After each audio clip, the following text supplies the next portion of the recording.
I'm Nikki Woods, and we are going beyond the studio with the one, the only, the lovely Miss Bunny DeBarge. How are you? I'm doing good. How are you? I am doing well. It is so nice to. I don't think we've ever met in person, but obviously, you know, I've been a big fan of yours for a very long time. So I'm honored to get this opportunity to talk to you. Thank you. I'm honored that you've been a big fan. Yeah. So you've got a lot of stuff going on, but let's take people back a little bit and just tell us a little bit about how you and your family got started in the business, and how it kind of was in the earlier years. Oh, I was back in the 80s, and I guess we started with my brother Bobby and Tommy, who were in Switch. They did an album with Motown. We started with White Heat, but it really got big when he got with Motown and started with Switch. And we were in church, and we decided we wanted to follow him. I mean, I call him my big brother. Really, I'm older than Bobby, but he became my big brother after he went to California and got, into Motown and all that. My Right. little brother became my big brother, and we decided to follow him. To LA? Or followed? Really? Yes. We all went out one by one. I think I was the last to come. And Bobby had already talked to Jermaine and Hazel about his family. So we were with another record company where the boys were at first. But what happened was I went out there, got them out of that contract, and we were able to talk to Motown, and the rest is history. Yeah, and so how was that? I mean, just initially, were you all just sitting around the table and you were like, you know what, we should put a family group together? Oh, no, we've been singing all our life. Oh, okay. Yeah, from little kids. The first five of us was just me, Bobby, Tommy, and Randy and Marty. We had a little, our little kids group. Mama had us singing. And then the other five, as we got older. There's 10 of you? There's 10 of us. I'm the oldest of 10, 8 brothers in between. Bobby is deceased. And then I have a sister. So she's like 15 years younger than me. When she came, she could have been my baby. Uh-huh. But anyway, music was in our house. Mama, her family song. And Mama just taught us music from when we started talking, actually. Yeah. When I look back at it now, we were very young. And I thought everybody could sing, too. Nikki, I was like shocked when there was people. I can't sing. I'm like, what? I thought it was, that's how natural it was in my house. Right. So, yeah, we started singing very young, and as we grew up, we were in the church, singing in the church. Then we saw the Jackson 5, and we said, oh my God, we could do that. So, Bobby and Tommy went out first, and the other guys were still at home, and we were in church and got a group together called God's Children of Harmony. We decided we was going to do it for the Lord, and they couldn't place us into in the gospel industry. So we decided, well, my brothers are out there in the secular world, we're going to try it. And that's what we did. We went to Motown. Bobby had introduced us to Jermaine and Hazel, and eventually we had a showcase, went in the office, and actually just changed our music changed our words from gospel words to secular words, because we always kept the same music. Oh, wow. So what is the best thing? What do you remember being the best thing about the Motown years for you all? Or for you, just for you. What do you remember being the best thing? Wow. There were many things. I don't know. That's not a good question. It kind of went so fast. It happened so quick. It went so fast. I could say, okay, the studio. Just being in the studio? Oh, yes. As a family, we had a lot of freedom. We were able to stay nights. We stayed nights in the studio. I would bring my children, my 2 daughters with me, put them to bed on the couch out there, and we would just have a ball, just as a family. So I would say meeting the stars, meeting Stevie Wonder. Really? Yes, of course. Did you ever see yourself as equal? I mean, because I think that a lot, we did, but did you ever see yourself as equal to somebody like the Jackson 5 or Jermaine Jackson or Stevie Wonder or anything like that? I mean, these were your colleagues now. Did I in the beginning? Mm-hmm. Is that what you're saying? Did you in the beginning? No, Do not in you the beginning. do you now though? I went out there to get Michael Jackson. Yeah. So no, I didn't. But with Stevie Wonder, I'm like, and Marvin Gaye, okay, they were the two that I just go crazy over, okay? Yeah. Um, I didn't go crazy over Michael Jackson, but when I met Stevie Wonder, my knees were shaking. I mean, I'm just a big Stevie Wonder fan.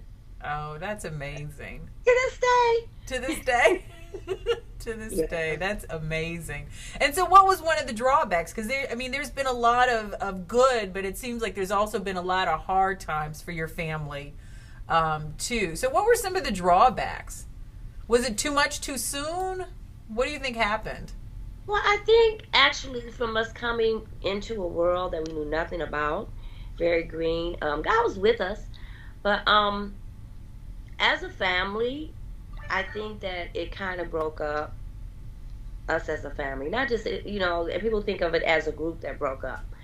There was a lot of animosity in the family that, I think that part of it kind of makes me sad. Yeah, and how long do you think? And has it healed? Are you all back in a place where? No. No. I don't think so. No, no, not at all. I'm praying for that. I'm looking for everything to come full circle. I think how I take it, Nikki, is I'm the oldest. I'm the first one to get out there, the first one to ever really sing, to really experience things in life. And I have worked on myself a whole lot. I'm sure that you've heard about the drug problems that have happened. And my book is coming out, and it talks a lot about what happened in our lives as children. There was a lot of child abuse in our home, and a lot of hurt, a lot of pain. So we use drugs to medicate. And I'm the first one, I think, that's really, really worked on myself, and along with God. God is, I went back to where I first believed and just dealt with what was going on in my life. And I feel that I'm being an example to my family. Yeah, and the book is called The Kept Ones, Volume 1, and I'm really excited to read it. You talk about not only, music, but like as you said, it goes far beyond the music and a lot of the trials and the tribulations as well as the good things that happened in your history. And you say your fall from grace. Is that how it felt when everything ended, that you all fell from grace? I don't want to say that we fell from grace. I felt at the beginning, I felt that I had left God because we were taught that it was a sin to do gospel, secular music. So I kind of felt that my steps were ordered, our steps were ordered, and that God allowed that to happen in our life, but that was where destined us. It really wasn't our destiny.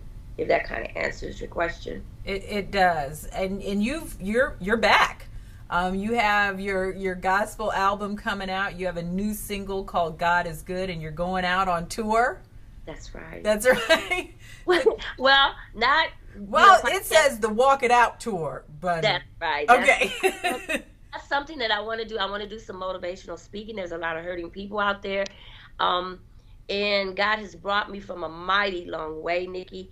And I have a lot to say, a lot to tell people. And there's a lot of people out there that may have went through some of the same things that I've been going through, so I want to be a mirror for them. I'm doing a Walking It Out tour.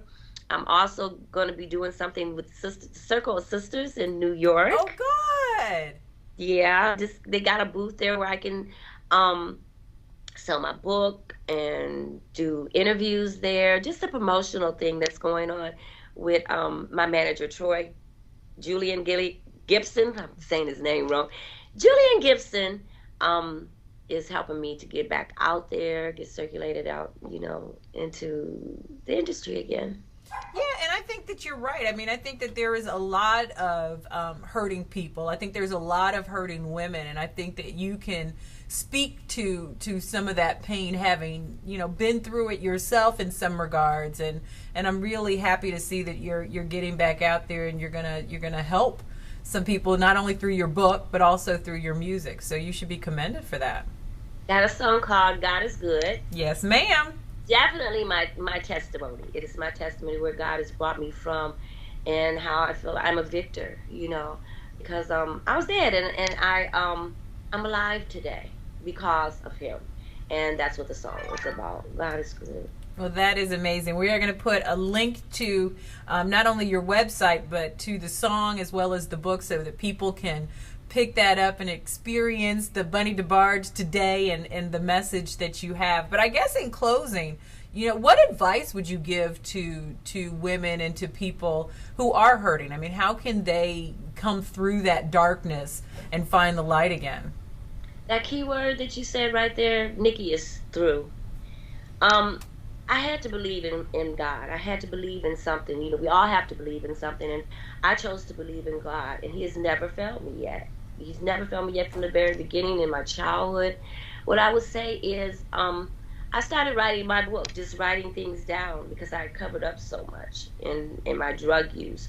And I was tired. You have to be sick and tired. And you have to be ready to surrender. Yeah. And I gave my life to the Lord. I said, Lord, I need you. If you are who you say you are, I need you to help me. I don't want to die like this.